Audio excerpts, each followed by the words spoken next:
Welcome back, everybody, to the interviews, Holistic Actions interviews about MD, veterinarian scientists, and just pet parent thoughts about the vitality and balance that keeps our pets healthy. And today, I'm honored to be joined by Dr. Tim Fior, who is an MD at Integral Health. Is that the name of Integral? Center for Integral Health, Lombard, Illinois. Illinois, excellent, thank you.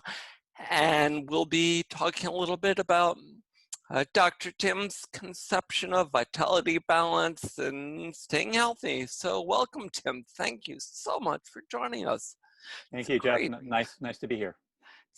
So why don't we just jump right in? And Sure. What are your thoughts as far as, you know, what vitality really means, how vitality and cellular energy are connected, if they are? Well, it's interesting. In practice, what you find is the two, vitality, cellular energy, very connected. And one question I always ask patients is how is your energy level? And you'll see that as people have more and more problems, their energy tends to go down.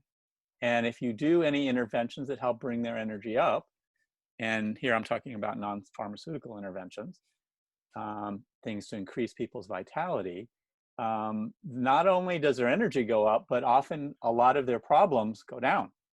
And their susceptibility to illness and to infections goes down. I can think of one gentleman I met many years ago. He's a lawyer and a teacher. He had opened his own multilingual school. And he had just had viral meningitis and was very sick. He couldn't even go on the train. He couldn't go on the bus. He would touch a surface and he would get sick. And so we treated him, kind of treated his vitality, gave him things that would increase his vitality, stayed away from pharmaceuticals, and avoided antibiotics. And over the course of the next few years, he got better and better. And now he's at a point he can ride the subway, he can do whatever he wants, and he doesn't get sick anymore. So that's a good example where his energy went up and his susceptibility went down, and his overall health improved. So by susceptibility, what exactly do you mean? Susceptibility, in my mind, is whether or not we get sick has to do with our genetics. And that's partially susceptibility. The genetics determine susceptibility, but it's also other factors. You know, if we're getting enough sleep, if we're eating properly, if we're finding things that are good for our body and using them, if we're avoiding things like overuse of antibiotics, which in my mind, in my experience and in the literature, medical literature right now, we see too that overuse of antibiotics upsets the microbiome and makes us more susceptible in the long run. So using interventions that help strengthen the person rather than just do one little thing and create other collateral damage like antibiotics. So you've brought up a great transition when you mentioned the microbiome, which is bacteria that live throughout our body, in our intestines, on our skin, all throughout our body. Since we're learning in science that it's really about diversity and balance of the microbiome, and you mentioned that the antibiotics, you know, kill off a lot of the bacteria and that actually can worsen health. How would you equate bacterial balance and overall balance and susceptibility and all that? Well, there's a great connection between the two. People who are healthy tend to have balance in many different ways, including in the microbiome. And now we know the microbiome largely determines gut health, which can determine brain health too. So the microbiome is very important. And it's not just the bacteria. Now we know, I've read a few researchers that we have a microbiome too. There's viruses that are always in our body. And so that actually can create a state of balance in our body. We all have these chronic viral infections that can create illness or can create health. You know, it's like, it's all the balance. The issue with targeting certain bacteria and saying, for example, I've treated many patients who have like recurrent strep or recurrent ear infections, and you could say maybe a bacterial infection. The more you get antibiotics, what happens is, yeah, you can make the infection go away a little quicker, but it's doing it at the expense of sacrificing the balance in the microbiome. It's sort of like you're winning the battle, but in the long term, you're losing the war. And a lot of these kids who have like recurrent throat infections or ear infections will end up with surgery. They'll have to remove the tonsils, they'll have to put tubes in the ears. What I find is by using interventions and avoiding antibiotics and using natural interventions that support the immunity, that support the balance in the body, what ends up happening is the infections get less and less over time, and the person gets strong. And I would say probably if you sample the microbiome, you'd find that the amount of diversity is increasing. And it's in a lot of different areas of the body. The heart is a good example. We need variability of the heart. If we lose variability of the heart, that we lose that diversity, actually there's more chance that there's going to be a catastrophic event. If you were looking at a baby that's not born and we're monitoring fetal heart tones, I don't know how it is in animals, but in humans, we monitor fetal heart tones and we look for variability. If that variability goes away, we know that we got to make an intervention because the baby is in distress. So the diversity, it's like, that's health. Health is not only diversity of the microbiome, health is emotional diversity. We can deal with different situations. It's physical diversity. We can deal with different physical challenges. We need to be able to have a broader range of responses as possible. That's kind of what I view health as. That's fantastic. Yeah, that's exactly how we define health in dogs, is their ability to deal with virtually any situation without anxieties, without fears, without folding problems. And that kind of leads into the next topic, which is, we're all in some sort of dynamic equilibrium or changeable balance,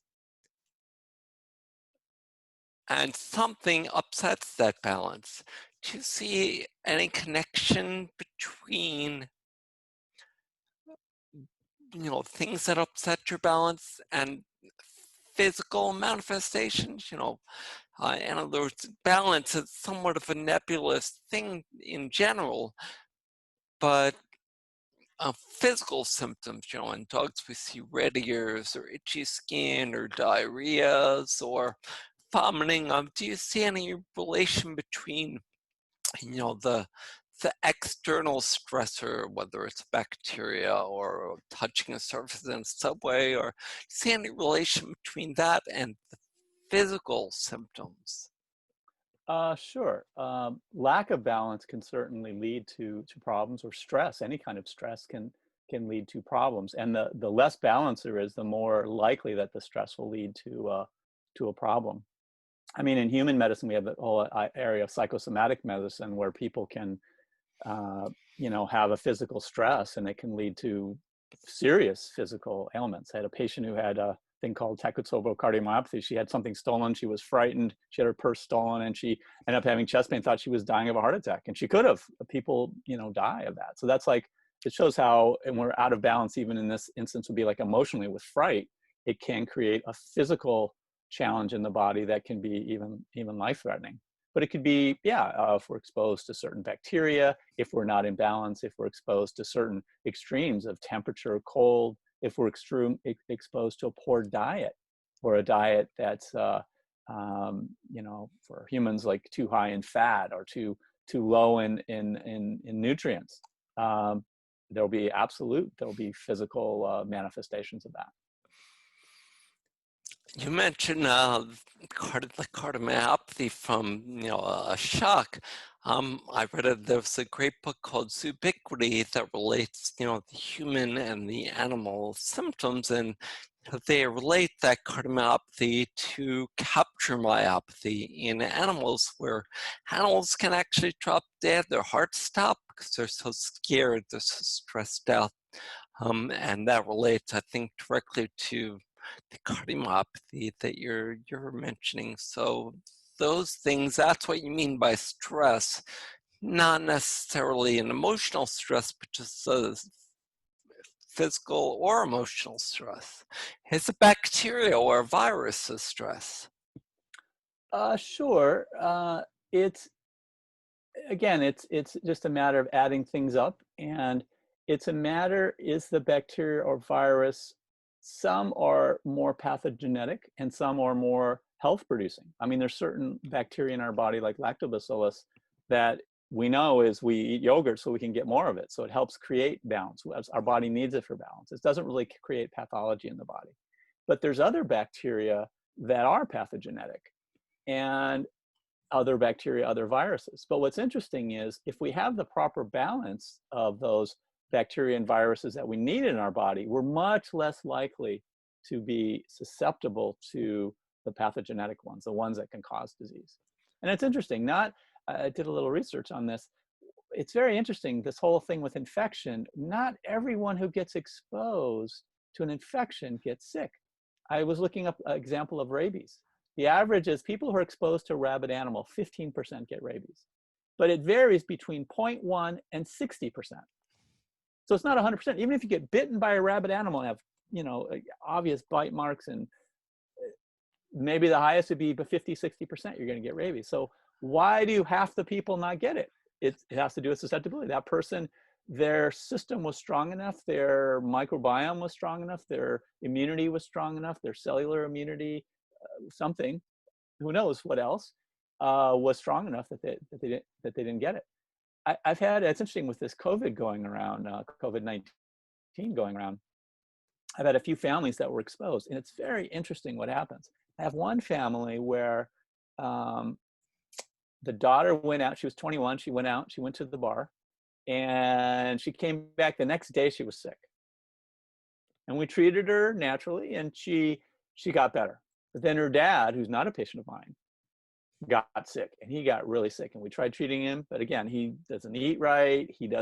He's emotionally kind of stunted, kind of repressed.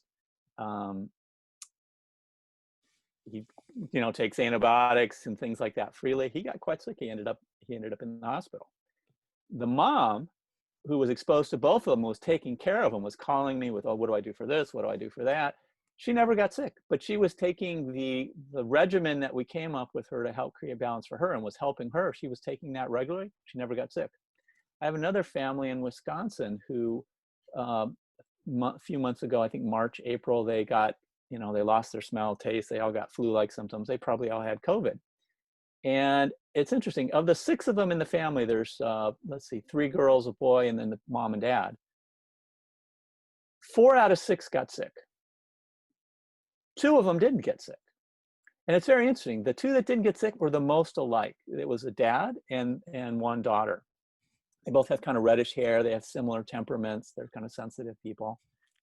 But it's interesting, about 5 to 8 years ago, when there was a bout of this flaccid paralysis going around, where people were getting a non-polio enterovirus, like D68 or D38, I forget exactly the number, and people were getting paralysis. And this girl, the girl who did not get the COVID, she and her dad both got symptoms of this non-flaccid paralysis, but no one else in the family got it. So it's interesting, they were susceptible to that, but they weren't susceptible to the COVID. So it shows you how it's probably genetics, it's a matter of balance. There's many factors involved in susceptibility. And unfortunately, in conventional circles, in conventional medicine, I'm sure in conventional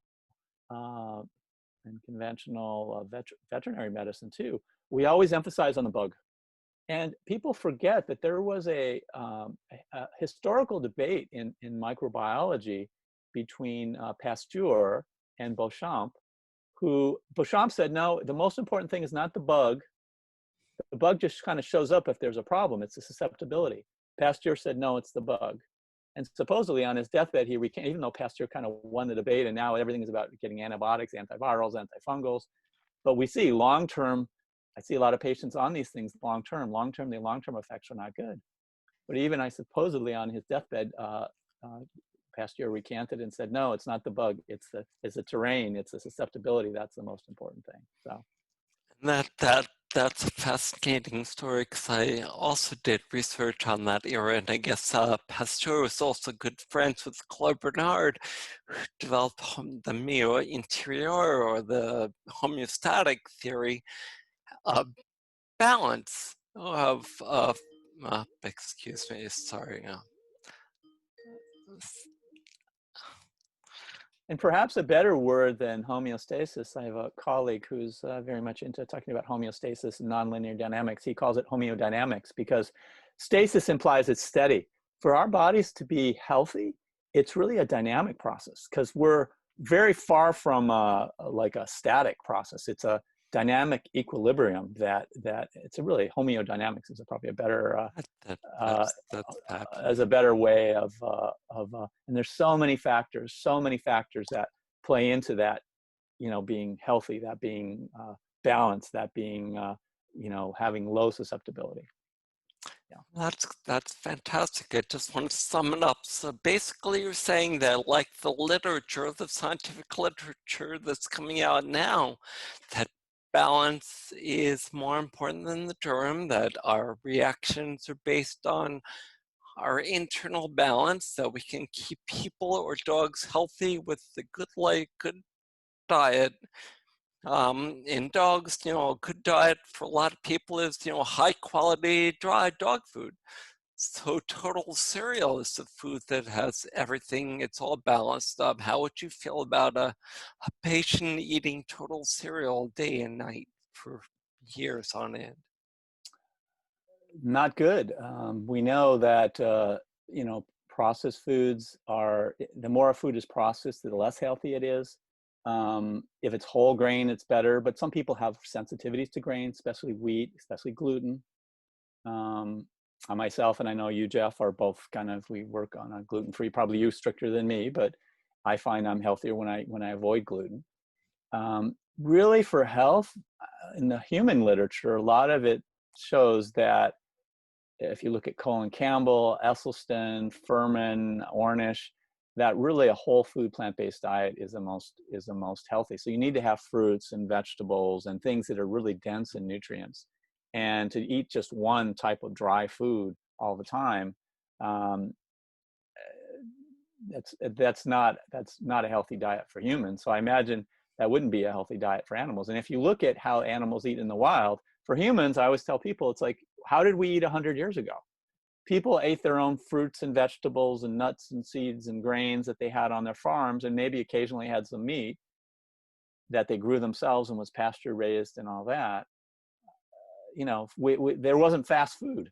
So to think that we can eat fast food, this highly processed fat, high protein, low nutrient density food, to say, and white bread, just think that that's healthy, it's not how we evolved. And I imagine animals, they evolved in the wild eating some grass and some animal and this and that, and you know, that would be seems like a healthier diet. It's how we evolved. Yeah, I think the summation of diet is it's got to be fresh, it's got to be varied, and you know, eating in moderation, not eating too much of any one thing. Like you said, you know, eating a variety of foods. It's that's fantastic. So you can decrease your susceptibility to germs by eating fresh, by exercise. Um, Other things that increase your body's ability to Relaxation, meditation, prayer, using therapeutic approaches that support the immunity and support the system and aren't pharmaceutical based. There's many of those out there. Um, I mean, those are all ways, just thinking positive, things like that. Those are all ways to support the balance and the lower the susceptibility, increase the immunity in the system. fantastic. Well, thank you so much. I really, really appreciate your being with us. And you know, we could talk about this for hours, but I want to cut these short. So thank you again so much, Dr. Fior. I really appreciate it. And we'll see you guys next time. So Thank thank you, you, Jeff. thank you, Thank you. thank you.